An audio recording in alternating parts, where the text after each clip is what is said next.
이 시각 국회 법제사법위원회, 법사위 그리고 과학기술방송통신위원회 과방위에서 청문회가 열리고 있습니다. 법사위에서는 김영철 검사에 대한 탄핵소추 조사 청문회가 열리고 있는데 내용은 이런 겁니다. 검사가 자기 사건에 유리한 그 판결 얻기 위해서 아니면 뭐 피의자 그리고 아니면 수감돼 있는 사람을 불러다가 이제 증언에 대해서 약간 짜맞추기를 했다 이런 의혹인데 최진봉 교수님 보셨는지요? 저는 봤습니다. 근데 김영철 검사가 이제 그 대상이거든요. 예. 물론 이제 탄핵은 아니고요. 탄핵에 대한 조사를 하는 겁니다. 예. 그런 청문회를 하고 있는 건데 본인 당사자인 김영철 검사는 출석을 안 했고요. 또 지금 이제 회유됐을 것으로 추측이 되는 이건 뭐 추측입니다. 장시호 씨도 지금 출석을 안 했어요. 그래서 결국 이문정 검사 혼자 나왔어요, 증인이. 그래서 이문정 검사 혼자 나온 상태에서 지금 청문회가 진행이 되고 있는데 그래서 예. 파행으로 가고요. 김건희 여사도 아마 저는 증인으로 채택된 걸로 알고 있는데 안 나오셨고요, 당연히. 이런 상황이어서 청문회가 거의 그냥 무산되는 상황이 돼버렸는데 물론 뭐 이문정 검사 혼자 나와서 여러 가지 답변을 하고 있더라고요. 근데 이제 저는 이렇게 생각해요. 김영철 검사가 정말 아무 문제 없다면 나오셔서 얘기하는 것도 나쁘지 않을 거다. 본인의 의사를 제공하는 거잖아요. 아까도 네. 말씀드렸지만 이게 탄핵을 하는 것이 적절하지 않느냐를 판단하기 위해서 청문회를 하는 거예요. 아직 탄핵에 대한 청문회가 아니고요. 예. 그러니까 법사위에서 먼저 각각의 지금 4명이 탄핵 대상이 되고 있잖아요. 4명의 검사. 그렇죠. 그중에 첫 번째가 이제 김영철 검사예요. 예. 그러니까 김영철 검사를 먼저 불러서 이러이러한 부분을 자세히 따져보고 탄핵할 만큼의 문제가 있다면 법사위에서 의견을 제시하고 그리고 본회의 통과해서 탄핵을 추진할 겁니다. 예. 근데 이제 나오지 않게 되면 본인이 의사를 전달하거나 본인이 정말 억울하다고 생각하는 걸 얘기할 수 있는 기회가 상실되는 거 아니겠어요? 근데 최진봉 교수님, 지금 검찰 쪽에서 증인으로 신청된 사람 한 17명으로 알려져 있고 그렇죠. 검찰총장부터 시작해서 쭉쭉 김영철 검사 포함해서 나머지 검사들까지 검찰 쪽에서 아무도 안 나왔어요. 예. 아무도 안 나왔고 또 하나는 이제 장시호 씨하고 장시호의 친구라는 분이 계세요. 이 두 분도 이제 연관이 돼 있는 분인데 이 두 분 다 또 안 나왔어요. 민간이신 분이신데.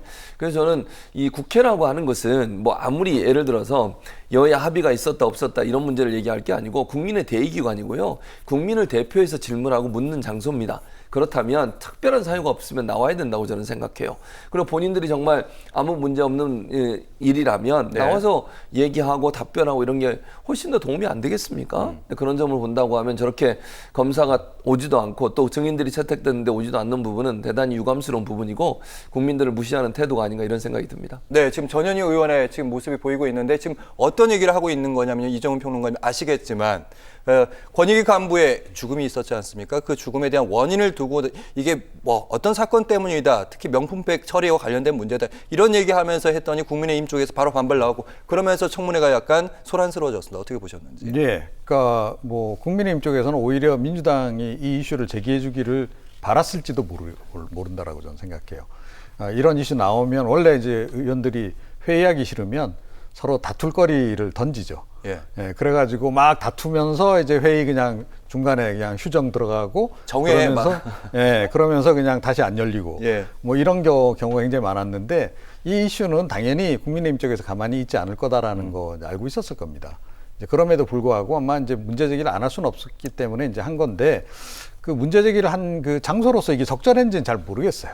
예, 그러니까 이 사안은 사실은 좀 따로 떼서 저는 청문회를 오히려 해야 된 사안이 아닌가 이렇게 좀 생각을 좀 하고요. 네. 그다음에 청문회가 사실은 그 최근에 열리는 그 일련의 이제 청문회들은 과거에 봤던 청문회들하고는 조금 결이 다른 청문회들이 많습니다. 그러니까 다분히 이제 약간 실무지향적인 그런 청문회를 지금 많이 개최를 하고 있는 거거든요. 구체적인 사안 관련해서도 개최하고 네. 있고 저는 청문회를 자주 개최하는 건 굉장히 좋은 현상이라고 생각을 해요.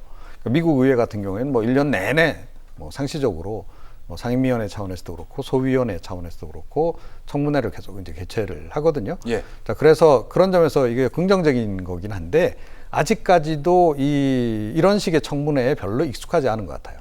그러니까 의원들도 별로 익숙하지 않고 또 이제 해당 그 당사자들도 이런 것에 대해서 어떻게 대응을 해야 될지 잘 지금 그 전략을 제대로 못 수립하고 있는 그런 거다.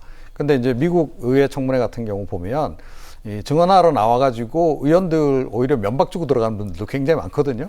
그러니까 의원들이 말도 안 되는 주장을 하게 되면 그거 다 반박하고 따박따박 반박하고 딱 돌아갑니다. 그럼 예. 훨씬 더 유리해지는 거죠. 이번 같은 경우에는 탄핵소추안을 이제 국회 통과시킬 거냐 말 거냐 그 전에 그 탄핵이 적절한지 여부에 대해서 사전에 지금 청문회를 여는 거거든요. 예. 사실은 그 탄핵 대상 입장에서는 굉장히 좋은 기회예요.